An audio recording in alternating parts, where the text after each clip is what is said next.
All right, we now come to the last king to rule over Judah during this time of the divided kingdom.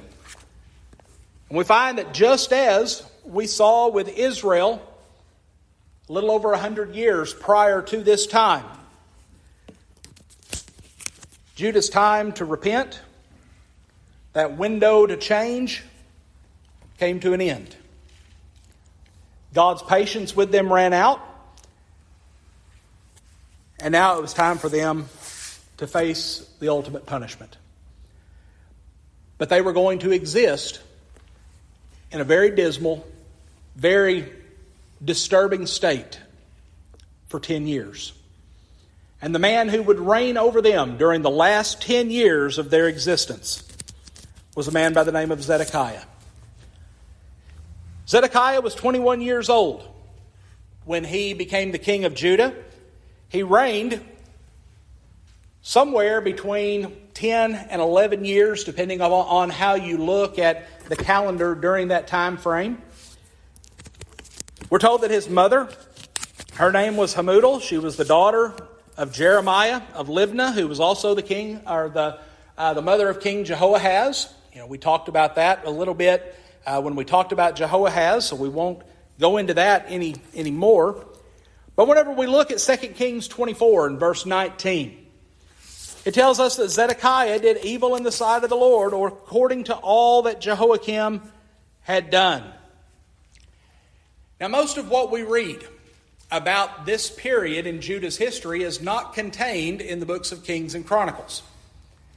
To learn about what happened during this period of time, we really have to look at the book of Jeremiah. And the picture that Jeremiah paints of this period in Judah's history is not very good. It's a very dark image. Zedekiah, I think the best way that we could describe him, he was spineless. He was weak. He always sought out the wrong counsel. And instead of listening to God, he always turned to evil, worldly counselors. In Jeremiah chapter 24, God presents an image to Jeremiah. And in this image, there's 2 baskets of figs. And these baskets are pictured being in front of the temple in Jerusalem. Now this took place, as we've already mentioned, during this time, but when everything is very weak in that nation, when everything is suffering, when the food supply is getting low because those who were the producers of a lot of those things have already been carried away. This was a very dark time. And so this image of these baskets of figs sitting there in front of the temple is a sign of something that's good, something that is pure, something that is beneficial. And we're told that one of those baskets had excellent figs. Those that were the perfect ripeness, those that were seen, as it's described here, like the first fruits of the season. Those that would have been the sweetest, the best of that fruit. But as Jeremiah looked at the second basket, he noticed that those figs became rotten. One basket remained good and pure. The other basket became rotten. So much so that they were not able to be eaten.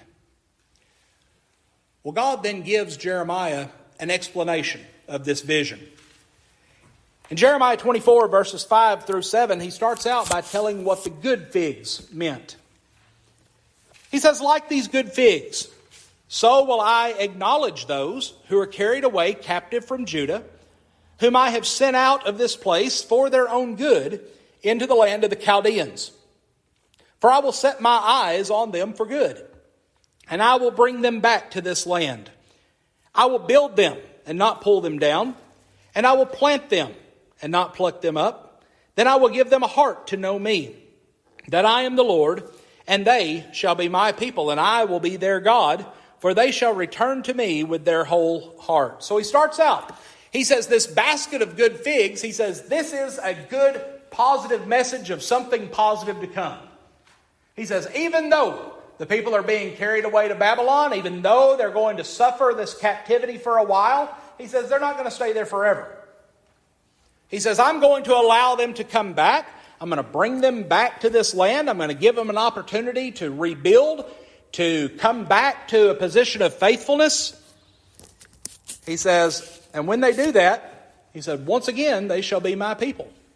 Once again, they shall come to honor and respect me as their God. But then he gives a description of the second basket and these rotten figs. We notice this in verses 8 through 10. He says, and as for the bad figs, which cannot be eaten, they are so bad, surely, thus says the Lord. So will I give up Zedekiah, the king of Judah, his princes, the residue of Jerusalem who remain in this land, and those who dwell in the land of Egypt. I will deliver them to trouble into all the kingdoms of the earth for their harm, to be a reproach and a byword, a taunt and a curse, in all places where I shall drive them. And I will send the sword, the famine, and the pestilence among them, till they are consumed from the land that I gave them and their fathers. So he says these bad figs, he's talking about the fact that first and foremost, there were some of those who were still in Jerusalem that were not going to receive this benefit of having a second chance. They were not going to have an opportunity to be carried to Babylon and then come back. Because notice that what's going to happen, and we'll see this as we get further on in the lesson, when Babylon comes that third time, they don't take everybody back with them.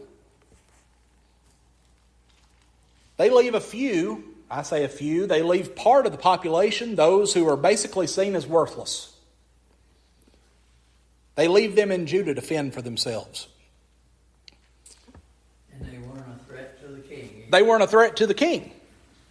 But what we're going to find is that those who were left, and also, as he mentions, he mentions the king Zedekiah. He says they're not going to have this opportunity because of the way they're living, because of the state that they find themselves in. He says they're going to be carried away by these other kingdoms of the earth. They're going to be looked down upon. They're going to be criticized. They're going to be taunted. They're going to be made fun of. Because you stop and you think about just how grand the land of Judah was at its height. You go back to the days of Solomon when the temple had just been built. And you think about how rich and how blessed that nation was, and then suddenly it's all gone. It's all been destroyed. They were going to become the laughingstock of that part of the world,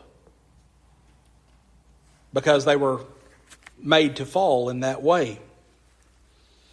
We go back to the beginning of Jehoiakim's reign, and you may remember there was a warning that was given unto him. This is found in Jeremiah 27, the first 11 verses. There was a warning given unto him that God had already at that point made the decision. You remember we talked Sunday morning about the final will of God. God's will had already been final, that Nebuchadnezzar was going to come to possess that land. And no matter what happened, no matter what anyone in that nation did, they weren't going to change God's mind. This had been prophesied. These kings knew about it. And ultimately the message was, you need to humble yourself and serve God so that you will be a part of those who are carried away and given this chance to come back. But if you don't humble yourself, you're not going to be a part of that number. You're going to be one of those that's left. You're going to be one of those that's going to be carried away, that's going to be made a slave, that's going to be made fun of and taunted.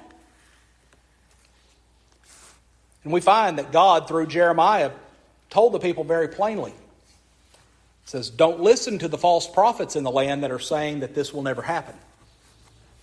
Don't listen to these false prophets that are building up your kings, telling them how great they are and how Nebuchadnezzar is weak and can never come in and conquer that nation. Said, don't believe it.